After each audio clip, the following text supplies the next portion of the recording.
Early 1944, Dayton, Ohio. The winter sky hung heavy over Wright Field, and the air smelled faintly of cold metal and machine oil.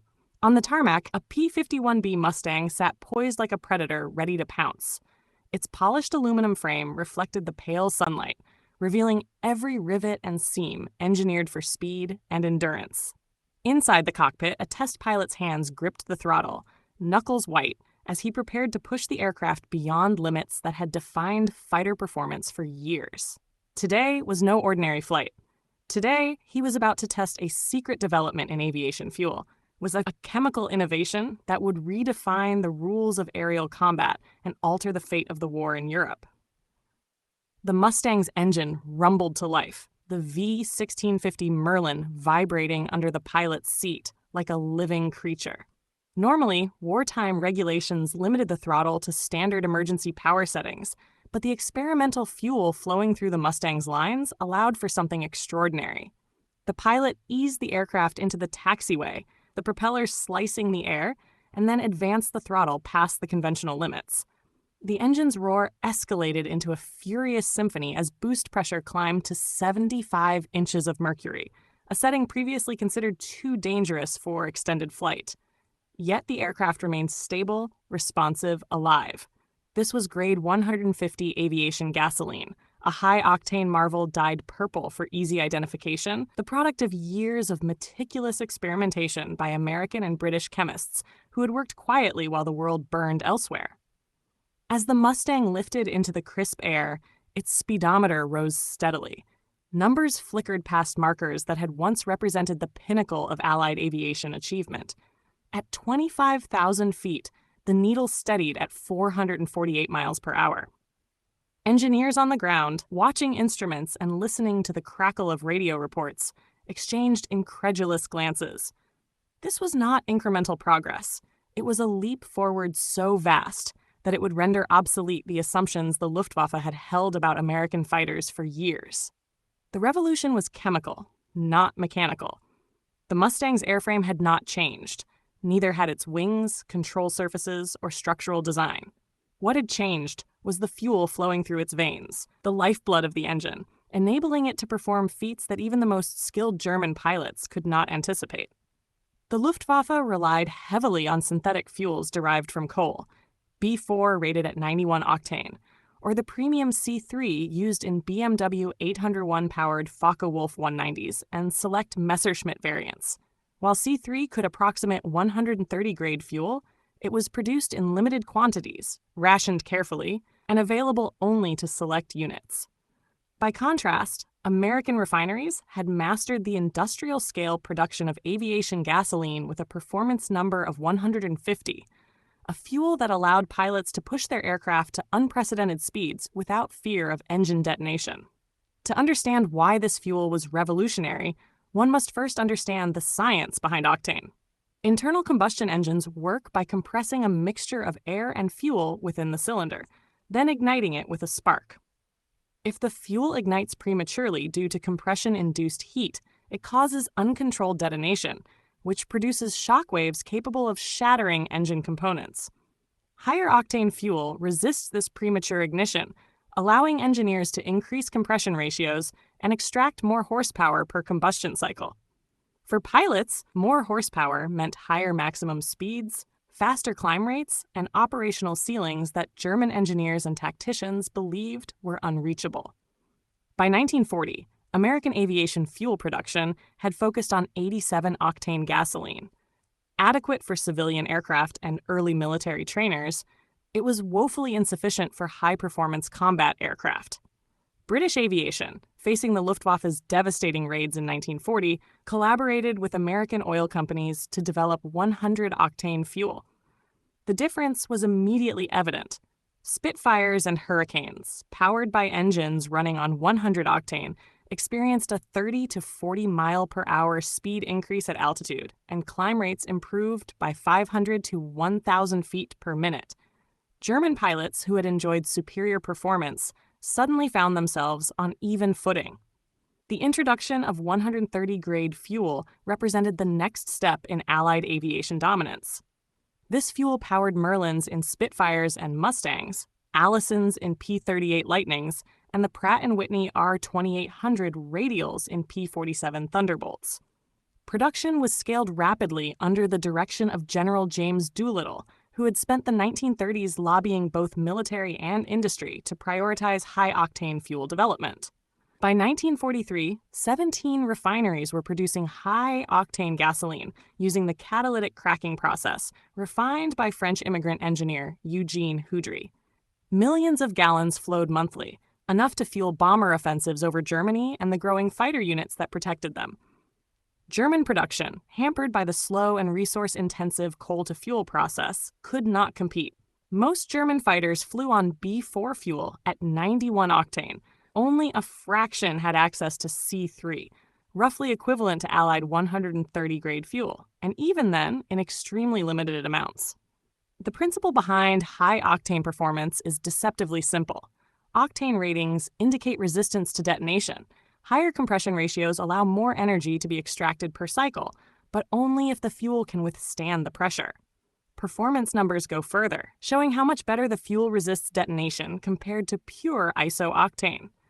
Grade 150 fuel, with its rich mixture performance number of 150 and lean mixture octane of 100, allowed engines to operate at higher manifold pressures, producing 1,600 horsepower in the P-51B's Merlin V1653, a staggering leap from the 1,490 horsepower on 130-grade fuel. Flight tests confirmed the gains. Maximum speed increased 25 to 30 miles per hour at altitude, climb rates improved by hundreds of feet per minute, and the aircraft's performance envelope expanded dramatically.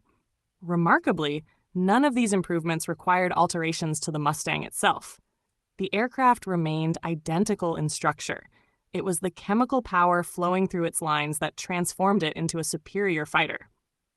Deployment of 150-grade fuel was carefully timed. Early 1944, the 8th Air Force in England faced unsustainable losses despite the arrival of the first P-51s in late 1943. American strategists needed an escort fighter that could dominate, not just protect. Mustangs running 150-grade fuel offered unmatched speed and high-altitude performance, giving the Allies the ability to dictate terms of engagement. Distribution was initially limited to select squadrons, ensuring both logistical control and operational testing. The British Royal Air Force, which had pioneered much of the early research, equipped its own squadrons with the new fuel. Priority went to units tasked with high-speed interception, particularly those hunting V-1 flying bombs terrorizing London in mid-1944. The V-1, cruising at roughly 400 miles per hour at low altitude, posed a significant threat. Intercepting it required speed, precision, and timing, capabilities that only Mustangs running 150-grade fuel could reliably deliver. On June 18, 1944, Major R.E. Turner of the 356th Fighter Squadron successfully tipped the wing of a V-1 using his Mustang, sending the bomb crashing, a technique repeated numerous times during the campaign. With the Normandy invasion underway, the first widespread operational use of 150-grade fuel began. 8th Air Force fighter groups, flying bomber escorts, and combat air patrols immediately noticed dramatic changes. German pilots encountered Mustangs accelerating away in ways previously unimaginable. Intelligence officers initially dismissed these reports as stress-induced exaggerations. German pilots were tired, outnumbered, and facing mounting losses. The reasoning went, surely their adversaries weren't suddenly faster. But the truth was chemical, not psychological. The Americans had pushed existing designs beyond their intended performance limits with a fuel that allowed engines to survive extreme boost pressures without catastrophic detonation. The Merlin engine, engineered with careful tolerances for heat, pressure, and bearing load, operated at levels that stressed all components. Tetraethyl lead, the primary anti-knock additive, disrupted spontaneous ignition, allowing pilots to maintain war emergency power settings safely. The high lead content required meticulous maintenance. Spark plugs fouled faster, cylinders wore more quickly, yet the trade-off was entirely worth it. Pilots learned to manage manifold pressure, throttle usage, and fuel consumption carefully. Maximum power consumption was rapid, but operational flexibility was unmatched. By summer 1944, the effect on the Luftwaffe was profound. Outnumbered, under-resourced, and now facing chemically enhanced fighters, German pilots had limited options. Mass attacks risked annihilation. Avoiding combat became necessary. Engaging meant near certain death against Mustangs, whose speed, climb, and operational ceiling now exceeded any German aircraft they had previously faced. The psychological impact was immense. Pilots reported frustration, confusion, and disbelief. Traditional tactics no longer applied. Allied fighters dictated every engagement. Or through the end of the war, industrial scale, tactical effects, and strategic consequences. By late summer 1944, the impact of 150-grade fuel on the Allied air campaign was unmistakable. Fighter groups equipped with the high-performance Mustang now dominated the skies over Europe. The transformation was evident not just in air-to-air combat statistics, but in the psychological landscape of the Luftwaffe. Reports from the front lines described encounters with Mustangs that accelerated away with power reserves that seemed limitless, leaving German pilots struggling to keep up, even in optimal conditions. Pilots who had once prided themselves on superior speed and agility now found themselves consistently outpaced. Combat narratives illustrate the extent of this advantage. Lieutenant Hollis Bud Nallen of the 357th Fighter Group experienced it firsthand during missions over Eastern Europe. Flying his P-51D, Hellsbells, Nallen engaged a Messerschmitt Bf-109, piloted by a veteran Luftwaffe ace, Goschak. The encounter showcased not only the speed advantage afforded by Grade 150 fuel, but also the expanded tactical flexibility it gave Allied pilots. Nallen closed in rapidly, using precise bursts of fire to damage Schak's aircraft, then, low on fuel and ammunition, disengaged safely. Schak, unable to match the Mustang's acceleration and climb, barely made a controlled belly landing.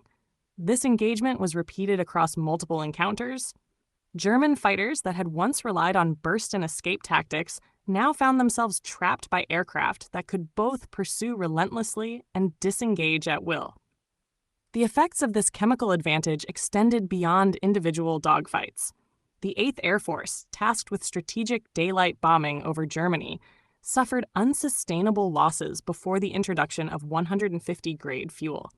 Escorts using standard fuel struggled to protect formations against rapid, coordinated German attacks. After June 1944, loss rates dropped sharply. American fighters, now powered by chemically enhanced fuel, intercepted enemy aircraft before they could strike, consistently maintaining bomber integrity. Air superiority was no longer a theoretical objective. It became an operational reality, systematically enforced by a combination of pilot skill and industrial chemistry. The Luftwaffe's predicament was compounded by strategic shortages. Allied bombing campaigns systematically targeted German synthetic fuel plants, including those in Leuna and Politz, limiting production and distribution of C3 fuel. By late 1944, the Luftwaffe was rationing even this limited supply. Fighter units flew under strict constraints, often forced to conserve fuel during sorties, which sharply reduced their operational effectiveness. Newly trained pilots, many with minimal flight hours due to truncated training programs, entered combat underprepared, facing chemically enhanced Allied fighters in environments where speed and climb could not be compensated by experience alone. The operational statistics confirm the significance of 150-grade fuel. Between June 1944 and the end of the year, loss rates for 8th Air Force bomber missions fell to below 2% per sortie, compared to 3 to 6% prior to fuel introduction. Fighter groups equipped with Grade 150 fuel claimed thousands of enemy aircraft destroyed, both in air combat and on the ground.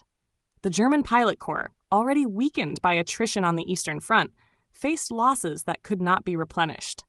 The combination of experienced pilot attrition, fuel shortages, and the performance disparity created a feedback loop.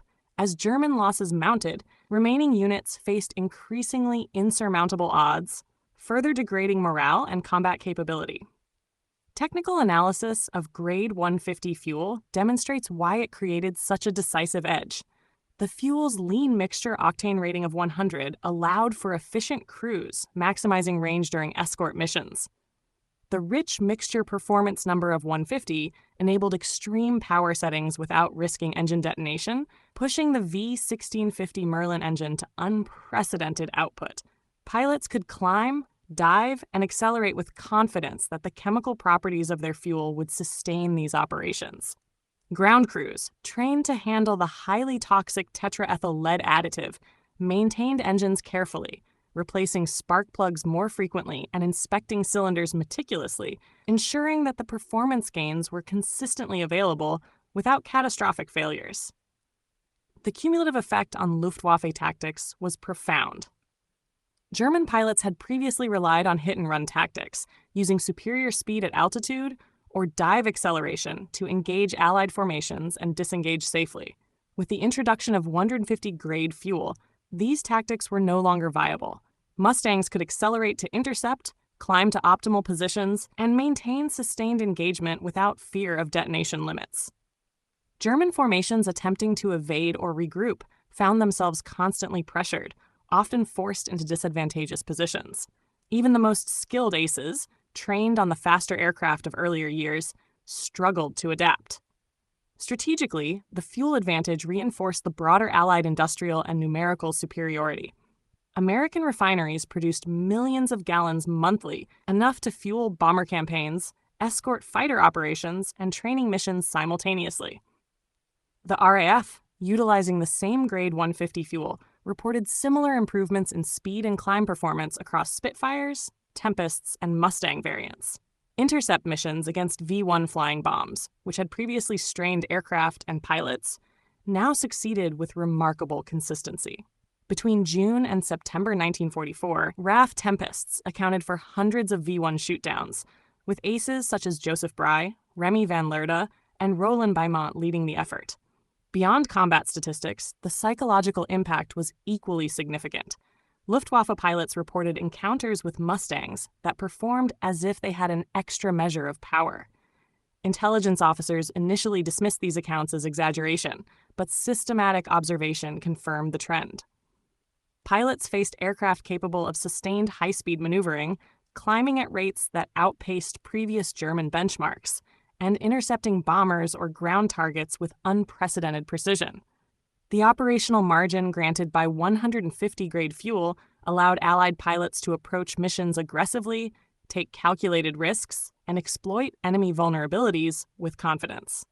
As 1945 approached, the situation for the Luftwaffe became untenable. Fuel shortages, the systematic elimination of experienced pilots, and the inability to match Allied aircraft performance created a cascading collapse. Jet aircraft like the Messerschmitt Me 262 represented a technological leap, but numbers were too few, fuel supplies too limited, and pilots too inexperienced to influence outcomes significantly. Allied air superiority was absolute. Bomber formations reached targets unchallenged, fighter groups maintained standing patrols and rapid response capabilities, and German tactical options were sharply constrained. The industrial scale of the Allied advantage underscores the systemic nature of victory. Between May 1944 and April 1945, the 8th Air Force alone consumed over 53 million gallons of grade 150 fuel.